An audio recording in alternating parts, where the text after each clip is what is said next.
YouTube scroll করতে করতে হঠাৎ করে আমার চোখের সামনে একটি ভিডিও চলে আসে, আর সেটা ছিল বিকেল টাইম। তার জন্য আমার অনেক ক্ষুধা লেগেছিল, তো ভাবলাম ঝটপট কিছু একটা বানিয়ে ফেলা যাক। আর এই রিলটা দেখে আমার মনে হয়েছে এর থেকে বেটার ডিশ আর কিছু হতেই পারে না।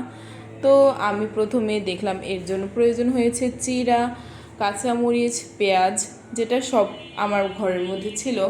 তো ভাবলাম বানিয়ে ফেলি। তাই প্রথমে আমরা সবগুলোকে কুচি করে কেটে নিয়েছি, টমেটোও লাগছে। তারপর একটা প্যানের মধ্যে জিরা দিয়ে এর মধ্যে পেঁয়াজটাকে আধো করে ভেজে নেব। এরপর দিয়ে দিব এর মধ্যে কাঁচামরিচ, টমেটো। এগুলোকে বেশি ভাজা যাবে না, কম করে ভাজতে হবে। তারপর আমরা আগে থেকেই ভিজিয়ে রেখেছিলাম চিড়াগুলো, ওগুলো দিয়ে দিয়েছি। দিয়ে তারপর মরিচ, হলুদ, লবণ সব কিছু দিয়ে ভালো করে নাড়াচাড়া দিয়ে দিয়েছি। হ্যাঁ, আমি এর আগে বাদামগুলোকে ভেজে রেখেছিলাম, তো বাদামগুলো আমি দিয়ে দিয়েছিলাম। তারপর ভালো করে নাড়াচাড়া করে এই যে দেখো তৈরি হয়ে গিয়েছে, এটির নাম পোহা।